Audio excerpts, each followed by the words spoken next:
मेरी माता के हत्यारे, तुमने ऐसा अपराध किया है जिसको कभी क्षमा नहीं किया जा सकता। तुमने साक्षात भवानी को अपनी पुत्री के रूप में पाया था और अपने झूठे अहंकार में आकर उसे खो दिया। जब तक काल तुम्हारे साथ था तुम सुरक्षित थे। अब तो काल भी तुम्हारी रक्षा नहीं कर सकता, क्योंकि तेरे वध का आदेश स्वयं महाकाल ने मुझे दिया है।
प्रजापति दक्ष, आज तुम ही नहीं तुम्हारा अहंकार भी मेरे चरणों में घुटनों के बल गिरा पड़ा है। नियमानुसार तुम्हारा वध करना उचित नहीं है, परंतु तुम इतने नीच हो कि तुम्हारा वध करना पाप नहीं पुण्य है।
ये आपने क्या किया देवी?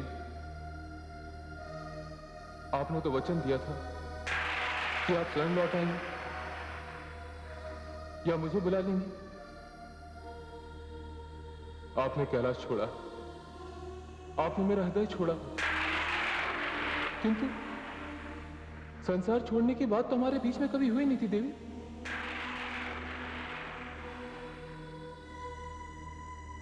आपने अपने पति के सम्मान को अपने प्राणों से भी अधिक मूल्यवान बना दिया और यज्ञ कुंड में कूदकर अपने प्राणों की आहुति दे दी।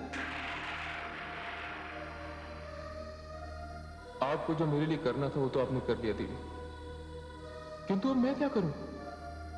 अब मेरे वश में रह ही क्या गया देवी?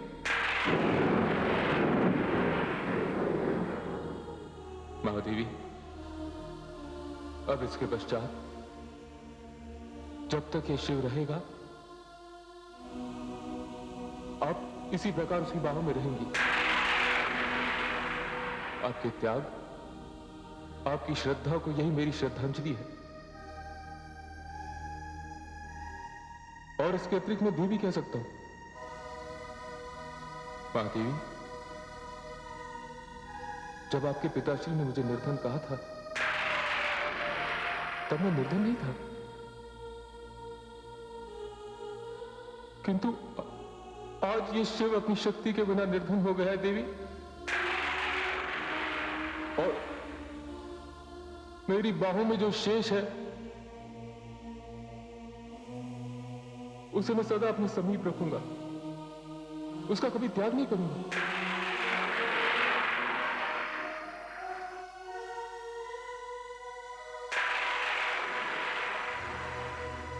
चलिए देवी,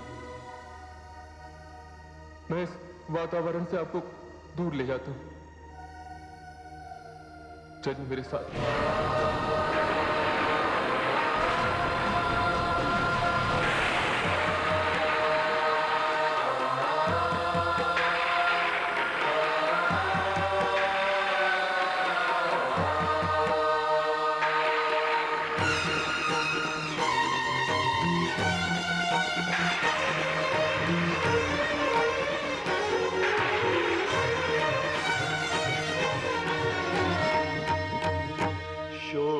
इतना बढ़ा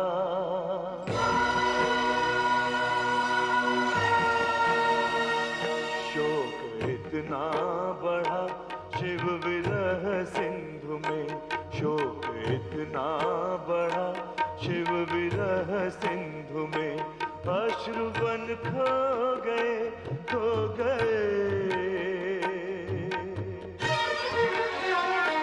शक्ति क्या छिन गई। शिव तो शिव थे मगर शक्ति क्या छिन गई। शिव तो शिव थे मगर शिव से शब हो गए। शिव से शब हो गए। शिव से शब हो गए।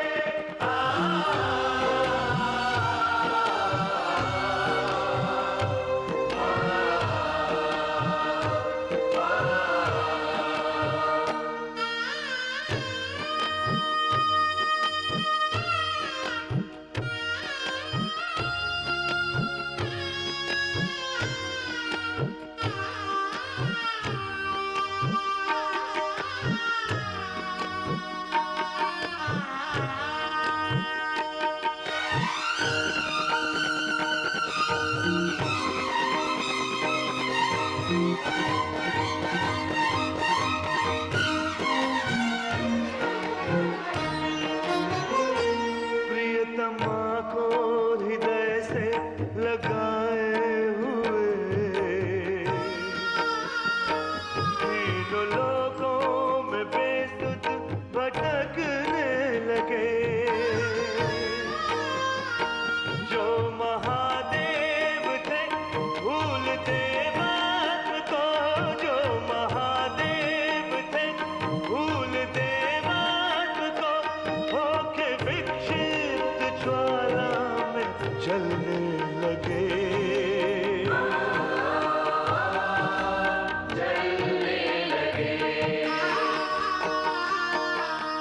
नैन पथरा गए यूं लगा पथरा गए, यूं लगा शंभु तो जागते सो गए, जागते सो गए।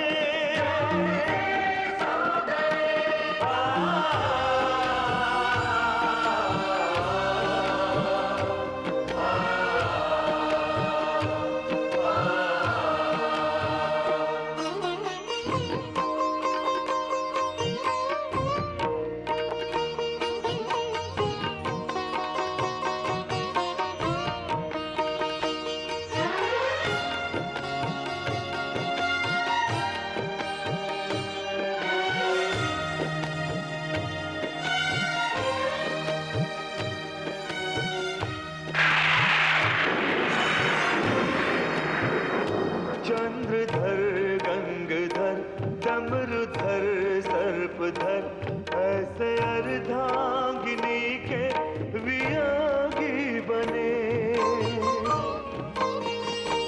भस्म शमशान की बन गए वे स्वयं, भस्म शमशान की बन गए वे स्वयं। जोग कंपित हुआ, ऐसे जोगी बने, ऐसे जोगी बने। जड़ो चेतन सभी देख शिव की दशा, जड़ो चेतन सभी देख शिव की दशा। हो दुखी रो गए, हो दुखी रो गए।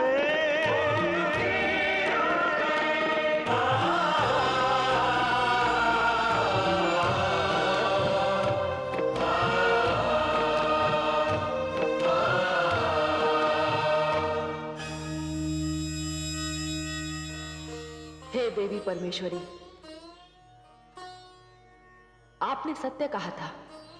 जगदम्बे, ये रहस्य अब मेरी समझ में आया। आपने जिस प्रकार पुरुष और स्त्री के जोड़ों की व्याख्या की, आपने जिस प्रकार नारी और पुरुष के संबंध की रचना की, और जिस उद्देश्य के लिए सती का जन्म हुआ, उसने तो अपने प्राणों की आहुति देकर यह सिद्ध कर दिया कि एक पत्नी की दृष्टि में पति का क्या सम्मान होता है। हाँ, हे महाकाली, और इसी प्रकार पुरुष ने भी तो सिद्ध कर दिया कि उसकी दृष्टि में नारी का सम्मान क्या है। ये एक ऐसा उदाहरण है जो इतिहास के पन्नों में स्वर्ण अक्षरों में लिखा जाएगा। भगवान शिव ने तो प्रेम की परिभाषा ही बदल दी। उन्होंने प्रेम को अपनी ही भांति ऊंचा और महान बना दिया। वे सती की मृत देह उठाए इस लोक से उस लोक भटक रहे हैं। क्या ऐसा प्रेमी इससे पहले संसार ने कभी देखा है? और क्या इसके पश्चात कभी संसार देख पाएगा? देवी, ये तो सीख है उन लोगों के लिए जो धन के लोभ में अपनी पत्नी को जीवित जला देते हैं। नारी और पुरुष के संबंधों को ना समझने वाले व्यक्तियों के लिए शिव और सती की गाथा कितनी हृदय स्पर्शी है, कितनी प्रेरणा देने वाली है। हे देवी परमेश्वरी, क्या भगवान शिव सती की मृतदेह को इसी प्रकार उठाए लोक लोक भटकते रहेंगे? हे आदिशक्ति, यदि संबंधों की दृष्टि से देखा जाए तो ये एक महान उदाहरण है, किंतु हे परमेश्वरी, इसे तो रोकना होगा, नहीं तो जीवन का क्रम आगे कैसे चलेगा? आपने सत्य कहा महादेवी, मुझे इसका कोई ना कोई उपाय तो सोचना ही होगा। मुझे शिव से गौरी की मृतदेह को अलग करना पड़ेगा, क्योंकि जब तक गौरी शिव से अलग नहीं होगी उसका दूसरा जन्म नहीं होगा। और यह भी सत्य है कि शिव से शक्ति को अधिक समय तक दूर नहीं रखा जा सकता। हे महादेवियों, मैं विष्णु लोक जा रही हूं, क्योंकि इस समस्या का समाधान अब केवल भगवान विष्णु ही कर सकते हैं।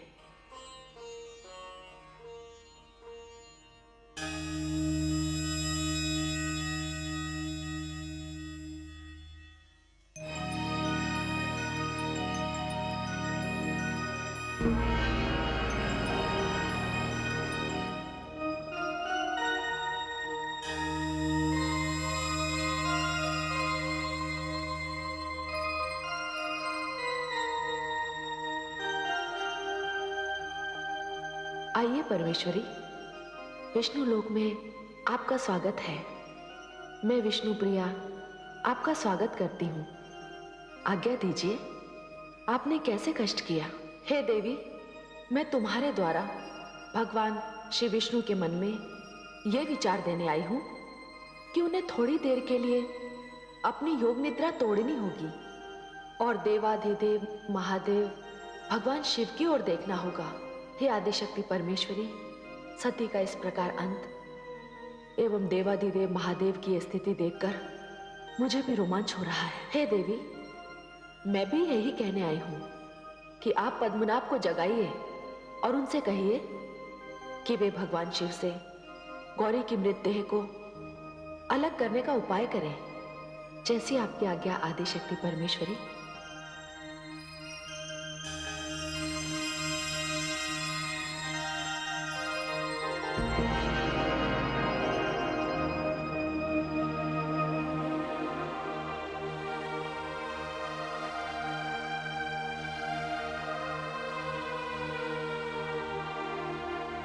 देवी, मैं इस स्थिति से बचना चाहता था, किंतु अब भगवान शिव के लिए मुझे अपनी भूमिका निभानी ही होगी।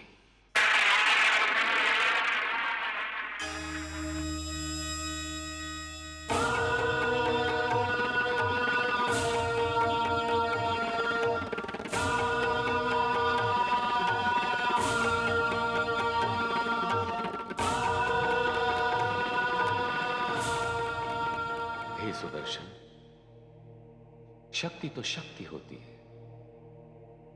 वो साकार भी होती है, निराकार भी होती है, पर तुम्हें बड़ी सतर्कता के साथ भगवान शिव की बाहों से शक्ति के कई भाग करने हैं, वो भी इस प्रकार कि भगवान शिव को उसका आभास तक न हो।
आपने जो सुख दिया है मुझे, जो सम्मान मुझे मिला है, जो संसार आपने दिया है, वो मेरी दृष्टि में सबसे श्रेष्ठ है, सबसे ऊंचा है। आप सर्वश्रेष्ठ हैं। आप मेरे सर्वस्व हैं, मेरे ध्यान का केंद्र हैं।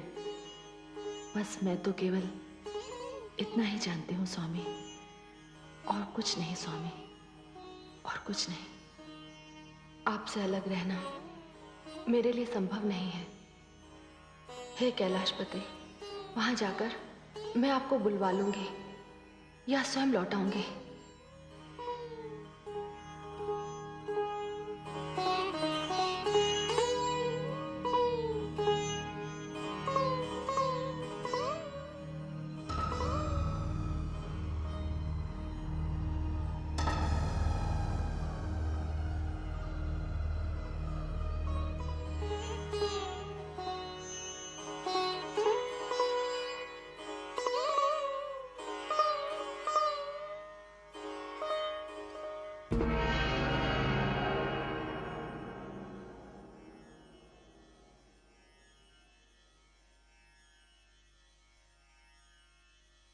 प्रणाम पिताश्री। आपने तो मुझे आश्वासन दिया था और उन्हें भी आश्वासन दिया था, तो फिर ये सब क्या हो गया? पुत्रवधू, इस संसार में सबको कर्मफल भोगने पड़ते हैं। तुमने सत्य कहा। अभी तो दक्ष की आयु शेष है, उसे अपने अहंकार का दंड मिल चुका है, किंतु अब उसका वो पुराना मुख उसे वापस नहीं मिल सकता, क्योंकि उसका मुख तो शरीर से अलग होकर। तो क्या उनके प्राण कभी वापस नहीं आएंगे? दक्ष के प्राणों की लौ देवाधिदेव भगवान शिव की मुट्ठी में बंद है पुत्रवधू। किंतु भगवान शिव तो। नहीं पुत्रवधू, तुम जाओ, दक्ष के शव के पास प्रतीक्षा करो। मैं त्रिलोकीनाथ भगवान विष्णु को लेकर देवाधिदेव भगवान शिव के पास जाता हूं।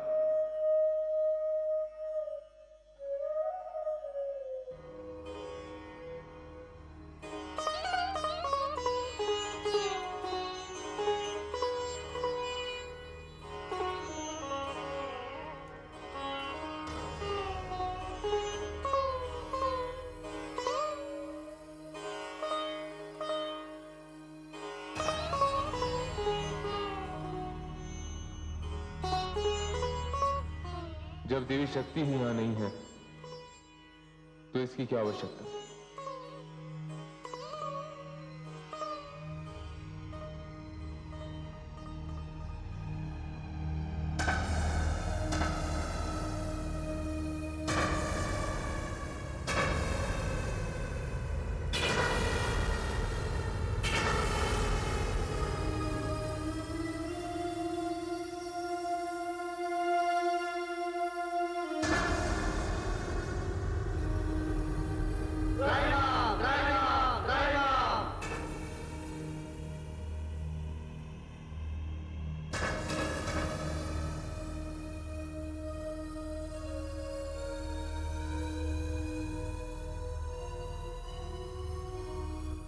हे देवाधिदेव, जिस मनस्थिति में आप हैं, मैं साहस नहीं कर पा रहा हूं कि अपने हृदय की बात आपसे कह सकूं। हे आदि प्रजापति, होनी होकर रही, और आपका यहां पधारना भी उसी होनी का एक अंग है। लोग मुझे मंगल कारक कहते हैं, किंतु पीड़ा के इन क्षणों में मैं किसी के हृदय की बात ना सुनूं, ऐसा हो नहीं सकता। हे ब्रह्मा जी, आपके मन में जो कुछ है आप निसंकोच कहिए।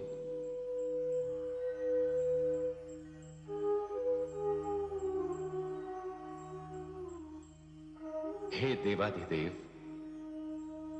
आदि प्रजापति इस समय आपसे कुछ कहने आए हैं, कुछ मांगने आए हैं।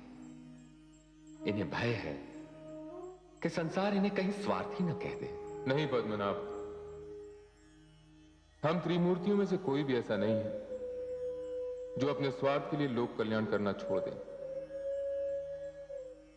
आपने भी तो देवी शक्ति के कई भाग करके उनकी देह को मेरी बाहों से मुक्त किया था। मैं आपका विरोध कर भी सकता था, परंतु मुझे ज्ञात था कि ये कार्य आपने किसी न किसी लोक कल्याण हेतु ही किया है, क्योंकि मैं स्वयं देव शक्ति की देह का त्याग नहीं कर सकता था। ब्रह्मा जी, आपके मन में जो कुछ है आप निसंकोच कहिए। देवादिदेव, मैंने अपने पुत्र दक्ष को पुनर्जीवन का आश्वासन दिया था। यद्यपि वो तनिक भी क्षमा के योग्य नहीं है, तथापि यदि मेरे वचन की लाज रह जाए तो। हाँ, क्यों नहीं, कहां है उनके प्राण? देवादिदेव, आपकी क्रोध से भींची हुई मुट्ठी में है उसके प्राण।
हे देवी परमेश्वरी, पति पत्नी के इस आत्मीय संबंध ने सारी सृष्टि को चकित कर दिया है।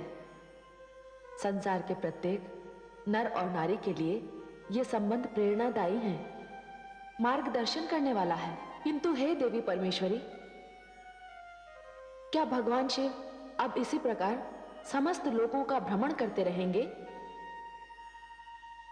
शिव तो मंगल मूर्ति हैं। यदि वे कैलाश ना लौटे तो सारा मंगल कार्य ही बंद हो जाएगा। नहीं देवी, ऐसा नहीं होगा। हमारी गौरी बहुत ही शीघ्र गिरिराज हिमाचल के घर जन्म लेने वाली है। क्यों है देवी महाकाली? आपने सत्य कहा परमेश्वरी। भगवान शिव और गौरी दोनों गिरिराज हिमाचल और उनकी पत्नी देवी मैना को, देवी गौरी को उनकी कोख से जन्म लेने का वरदान दे चुके हैं। हे देवी परमेश्वरी, आपकी लीला अपरंपार है।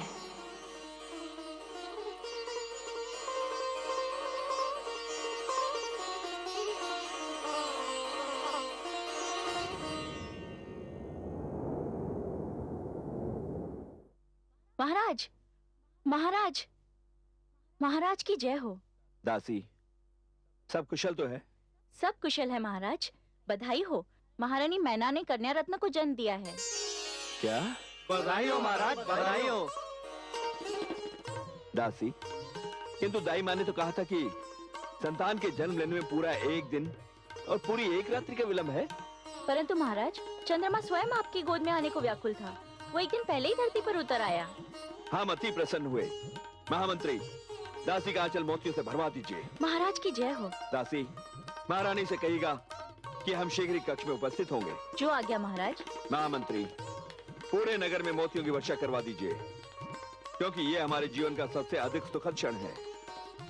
कन्या रत्न के लिए हमने भगवान शिव तथा माता सती से प्रार्थना की थी। ये संतान उन्हीं का वरदान है। ये बड़े ही हर्ष और प्रसन्नता का समाचार है कि देवी शक्ति ने गिरिराज हिमाचल के यहाँ जन्म लिया है। हम सब वहां वेश बदलकर उनके दर्शनों को जाएंगे।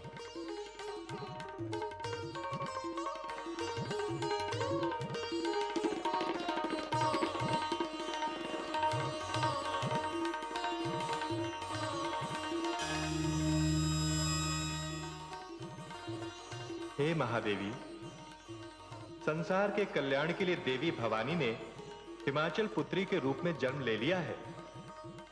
मैं उनके दर्शनों के लिए वहां जा रहा हूं। मैं आपकी ओर से भी उनको बधाई अवश्य दे दूंगा।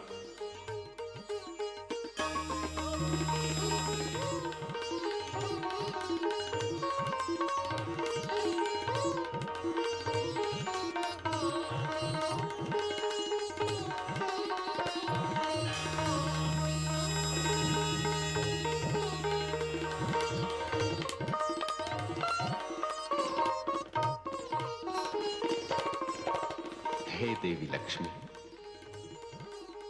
भगवान शिव को उनकी समाधि से लौटा लाने वाली देवी भवानी का अवतार हो गया है। मैं भी उस दिव्य मूर्ति के दर्शन करके आता हूं।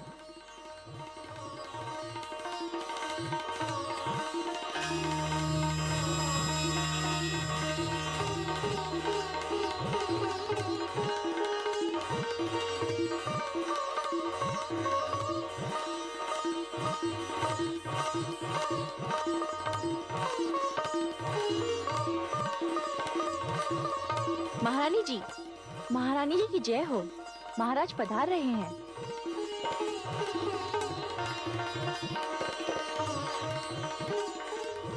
आप सबको भी बधाई हो। आज हम अति प्रसन्न हैं। आपको भी बधाई हो।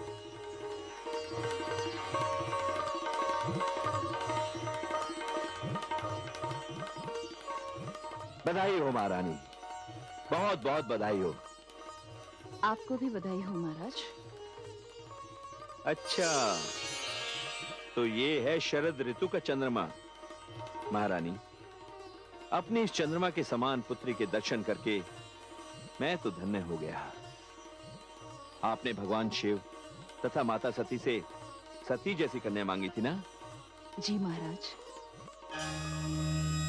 नारायण नारायण। देवर्षि नारद, प्रणाम देवर्षि, आपका स्वागत है। आइए। प्रणाम देवर्षि। आयुष्मति भव। देवर्षि नारद, कितने उचित समय पर आप यहां पधारे हैं। आपके दर्शन करके हम धन्य हो गए। नहीं पर्वतराज, धन्य तो मैं हो गया इनके दर्शन करके। पर्वत पुत्री पार्वती सौभाग्य का संपूर्ण संसार लेकर आपके घर में अवतरित हुई है।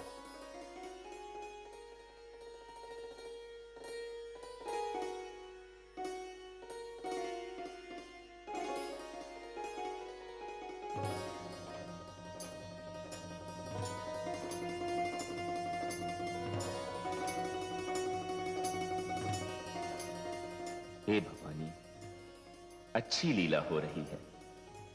इन्हें ज्ञात ही नहीं कि इनके घर में सती जैसी नहीं, स्वयं सती ने जन्म लिया है। नारायण नारायण। कैसी कैसी विभूतियां इनके दर्शन के लिए बाहर खड़ी हैं। पर्वतराज, एक से एक श्रेष्ठ दर्शनार्थी आपकी पुत्री के दर्शन के लिए आपके द्वार पर उपस्थित हैं। कृपया एक एक करके उन्हें अंदर आने दीजिए। जैसी आपकी आज्ञा देवर्षि।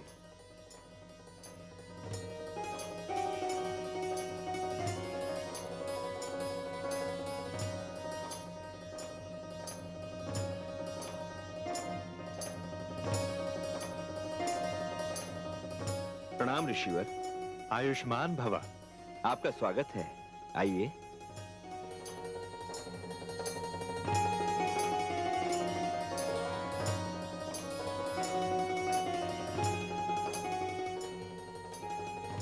श्री ब्रह्मा।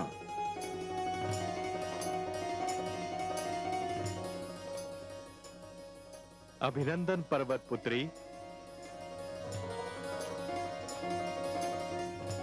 अभिनंदन।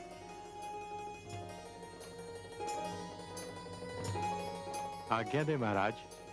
जैसी आपकी इच्छा। चलिए।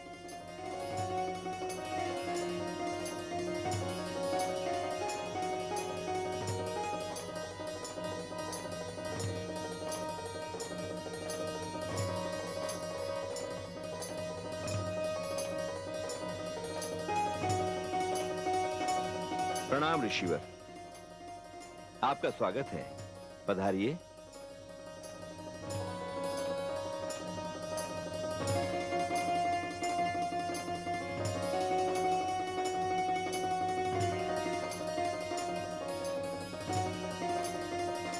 नारायण। प्रणाम देवी।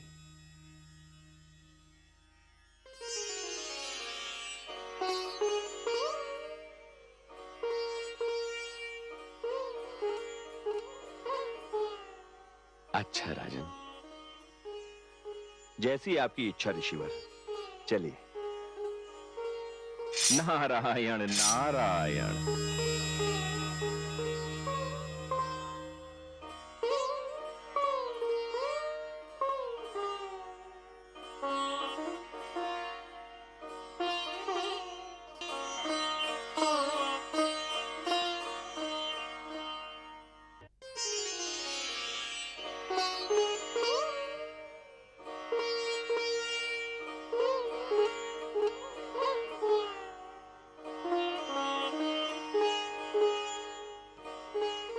प्रणाम ऋषिवर, आपका स्वागत है, पधारिए।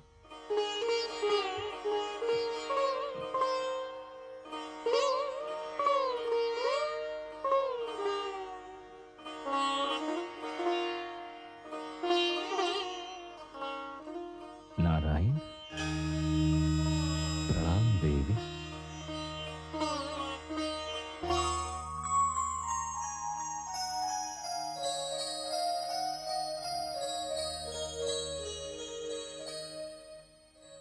अच्छा राजन। जैसी आपकी इच्छा ऋषिवर, चलिए।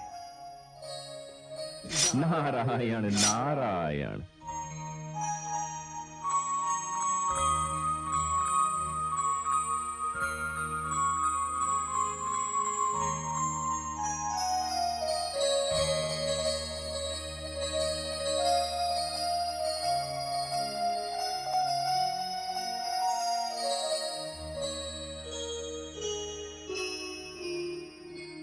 हम धन्य हो गए देवी। प्रणाम ऋषिवर। प्रणाम। अब आज्ञा दे राजन। जैसी आपकी इच्छा, प्रणाम। पर्वतराज, वैसे तो इन्हें देखने से अभी मन नहीं भरा, किंतु मुझे भी अब प्रस्थान तो करना ही पड़ेगा। ये कैसे हो सकता है देवर्षि? अतिथि अपनी इच्छा से आ तो सकता है, किंतु जा नहीं सकता। मेरे राज्य में सर्वत्र उत्सव मनाया जाएगा। मेरी पुत्री का नामकरण संस्कार होगा। आपको मेरी विनती स्वीकार कर रुकना ही होगा देवर्षि। जैसी देवी भवानी की इच्छा। मुझे भी देखना है, मुझे भी देखना है, देखना है, मुझे भी देखना है। आओ पुत्री, देखो। माताश्री, इसका नाम क्या रखा है? पुत्री, अभी इसका नाम नहीं रखा। देवर्षि नारद, ये मेरी बड़ी पुत्री गंगा है। हे गंगे, जब तक इसका नामकरण संस्कार नहीं हो जाता, तुम इसे पार्वती कह सकती हो। ये लो, देवर्षि नारद ने तो उसका नामकरण संस्कार भी कर दिया। पार्वती। आह, कैसा सुंदर नाम है। क्यों न हो, पर्वत की पुत्री पार्वती ही तो कहलाएगी। पार्वती। महाराज की जय हो। महाराज की जय हो। प्रसिद्ध ज्योतिषी महर्षि भृगु के शिष्य आनंद वृद्धि आए हैं। सैनिक, उन्हें अंदर सम्मान पूर्वक बिठाइए। जो आज्ञा महाराज। देवर्षि नारद, मुझे आज्ञा दीजिए। पार्वती आपका नाम है। पार्वती आपका नाम है।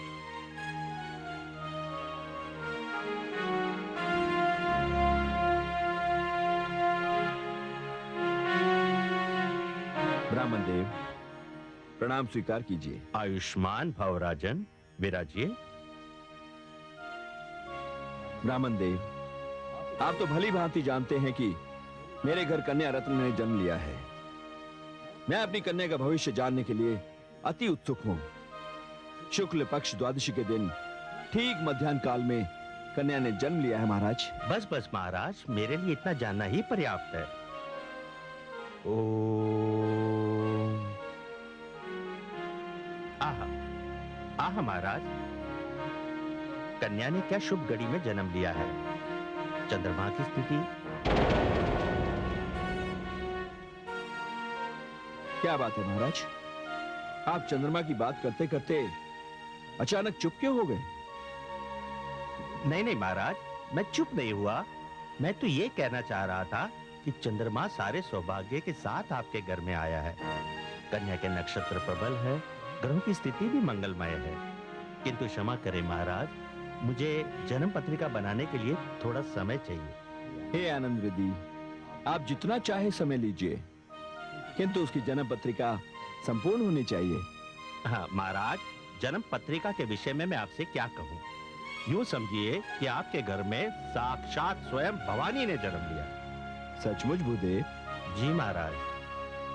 महाराज, अब आज्ञा दीजिए, मैं 2 दिन के पश्चात जन्म पत्रिका लेकर स्वयं उपस्थित हो जाऊंगा। बहुत बहुत धन्यवाद ब्राह्मण देव। आयुष्मान भव। चलो शिष्य। स्वयं भवानी। गुरुदेव, एक प्रश्न पूछूं? हाँ हाँ पूछो। गुरुदेव, गिरिराज कन्या की जन्म पत्रिका बनाते बनाते आपने रोक क्यों दी? क्योंकि संसार के एक महान प्रतापी असुर के जीवन की डोर इस जन्म पत्रिका से जुड़ी है। अर्थात गुरुदेव? हम वहीं जा रहे हैं शिष्य। गुरुदेव, हम जा कहाँ रहे हैं? हम वहां जा रहे हैं शिष्य जहां तुम्हारे प्रश्न का उत्तर है।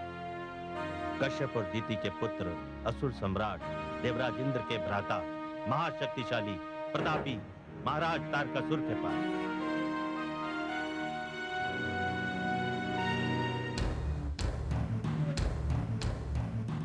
असुर लोक नरेश, महाशक्तिशाली प्रचंड प्रतापी वज्रांग पुत्र महाराज तारकासुर पधार रहे हैं।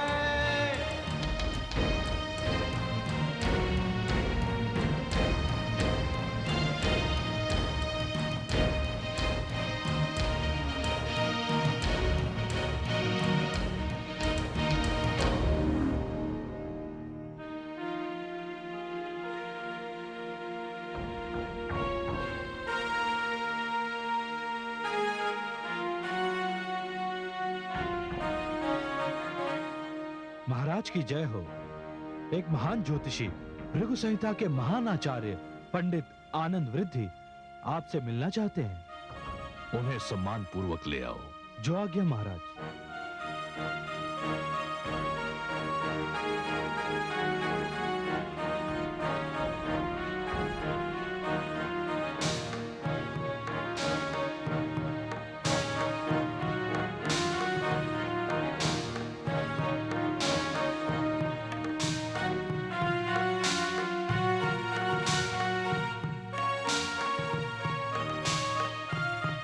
प्रणाम विप्रदेव।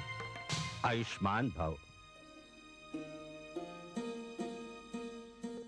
कहिए ब्राह्मण देव, नियम के अनुसार तो आपको असुरों के पास नहीं, देवताओं के पास जाना चाहिए।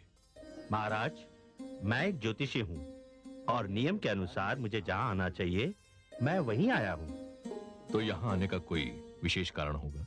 आपका कथन सत्य है महाराज। क्या कारण है? महाराज, कल मैं पर्वतराज हिमालय की नवजात कन्या की जन्म पत्रिका बना रहा था। मैंने जन्म कुंडली में स्पष्ट देखा कि पर्वतराज की एक कन्या आपका काल बनकर अवतरित हुई है। अर्थात महाराज, ये कन्या आपकी मृत्यु का कारण बन सकती है। आप ज्योतिषी हैं, इसलिए आपका सम्मान करते हैं हम। कदाचित आप महाराज तारकासुर के प्रताप से परिचित नहीं हैं। मैं जानता हूँ महामंत्री, भली भांति जानता हूँ। महाराज तारकासुर की महिमा के आगे मैं नतमस्तक हूँ। उनकी वीरता, उनकी नीतियों का मैं प्रशंसक हूँ।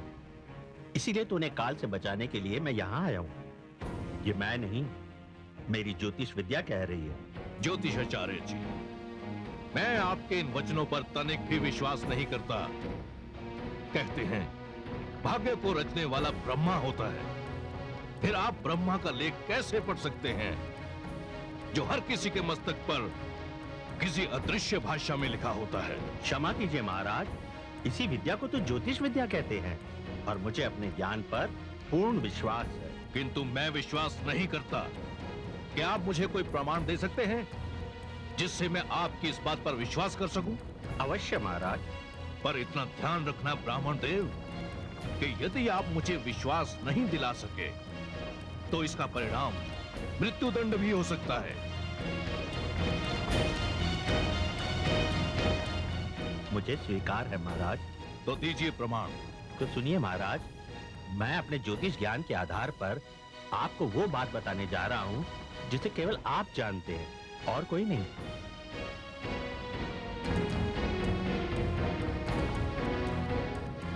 हम जानना चाहते हैं कि वो बात क्या है।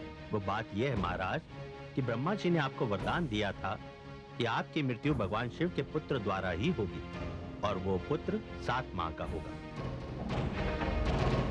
क्यों महाराज, मेरी बात सत्य है ना? हाँ ब्राह्मण देवता, ये बिल्कुल सत्य है। आपके प्रति मेरे मुख से जो भी शब्द निकले हैं उसके लिए मैं क्षमा चाहता हूं। आप सचमुच विद्वान हैं, महान ज्योतिषी हैं। आपने जो कुछ भी कहा वो अक्षरशः सत्य है। ब्रह्मा जी ने मुझे यही वरदान दिया है कि शिव का 7 मास का पुत्र ही मुझे मार सकता है। किंतु सारा संसार यह भी जानता है कि सती के आत्मदाह के पश्चात भगवान शिव जिस प्रकार समाधि में लीन है, उन्हें इस स्थिति से बाहर निकालकर फिर से सांसारिक बनाना कठिन ही नहीं, असंभव है। और भगवान शिव के पुत्र तभी होगा ना जब वो पुनः विवाह करेंगे। महाराज, मेरा ज्योतिष ज्ञान ये कहता है कि पर्वतराज की पुत्री पार्वती ही भगवान शिव को इस स्थिति से बाहर लाएगी और उन्हें सांसारिक आकर्षण की प्रेरणा देगी। पर्वतराज की यही पुत्री भगवान शिव की अर्धांगिनी बनेगी और इन्हीं का ही पुत्र। बस बस ब्राह्मण देवता, आप क्या चाहते हैं कि मैं इतना महान वीर पराक्रमी सम्राट तारकासुर स्वयं जाकर उस नवजात नन्ही सी बालिका का अपने हाथों से वध कर दूं? महाराज, जब तक आपके लिए प्राण न्यौछावर करने वाला आपका यह सेवक उपस्थित है, तब तक आपको किसी प्रकार का कष्ट उठाने की कोई आवश्यकता नहीं है। आप मुझे आज्ञा दीजिए महाराज। वो नन्ही बालिका मुझे देखते ही भय से अपने प्राण त्याग देगी। मेरा नाम अंधक है, अंधक। मुझे देखते ही लोग अंधे हो जाते हैं। ठीक है अंधक, तुम जाओ और उस बालिका को समाप्त कर दो और आनंद वृद्धि की इस चिंता को सदैव के लिए समाप्त कर दो। जो आज्ञा महाराज।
कौन है तू?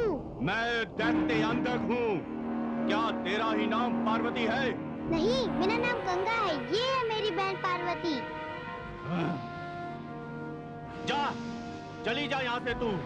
भाग जा यहाँ से। क्यों? क्यों मैं भाग जाऊँ? यदि मैं तेरे सामने इसका वध करूंगा तो तू डर जाएगी, इसलिए तू चली जा यहाँ से। नहीं, मैं अपनी बहन को छोड़कर नहीं जाऊंगी। कितना डरावना है, बच्चे को देख के डर जाएंगे। इसका अर्थ ये हुआ तू यहाँ से नहीं जाएगी? नहीं। अच्छा। अच्छा।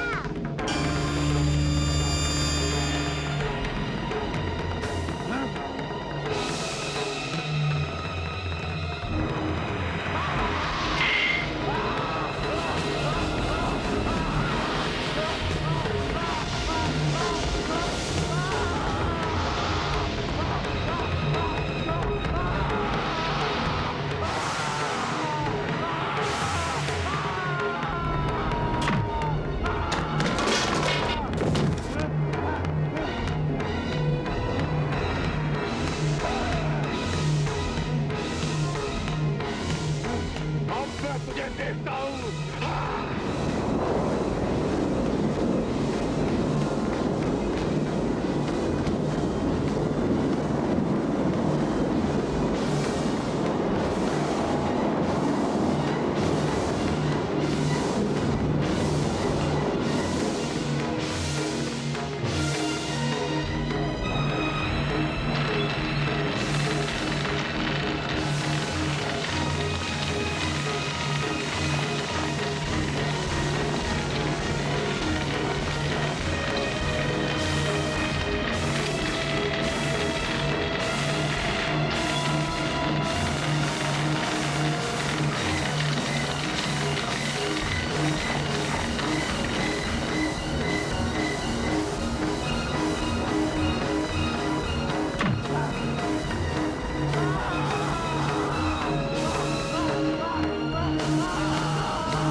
इधर आ।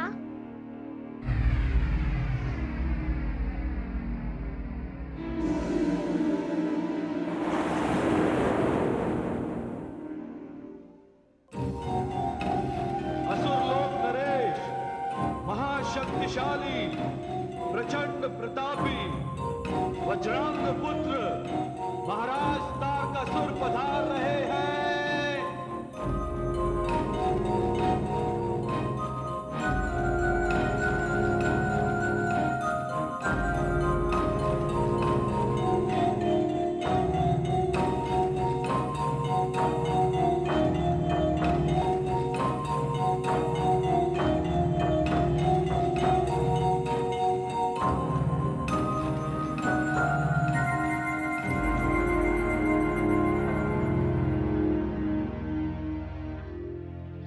गंगा, पार्वती, गंगा मेरी पुत्री,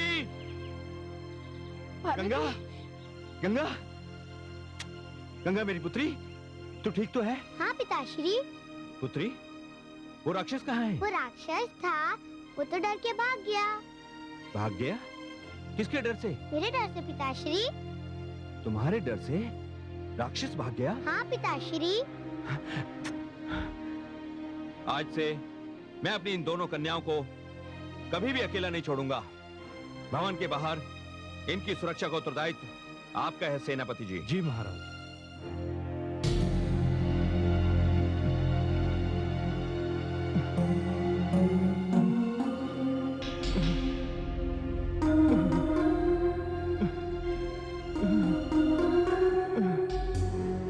प्रणाम महाराज। ये क्या हुआ अंधक? उस कन्या का वध करने में तुम्हें इतनी चोटें आई अंधक? नहीं सेनापति जी, उस कन्या तक तो मैं पहुंच ही नहीं सका। क्या?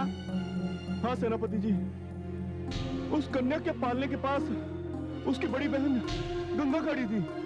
जब मैं उस कन्या का वध करने आगे बढ़ा तो पहले मुझे गंगा का सामना करना पड़ा और उसने मेरी सारी मायावी शक्तियों को समाप्त कर दिया महाराज। ये तुम क्या कह रहे हो अंधक? वो मैं सत्य कह रहा हूँ महाराज। वो मेरी ओर आगे बढ़ी तो ऐसा लगा जैसे कोई महासमुद्र मेरी ओर बढ़ रहा है, और उस समुद्र ने मुझे इतनी दूर फेंका कि मैं एक वृक्ष से जा टकराया, और आगे की जो दशा है वो आपके सामने है महाराज। नहीं, ये संभव नहीं।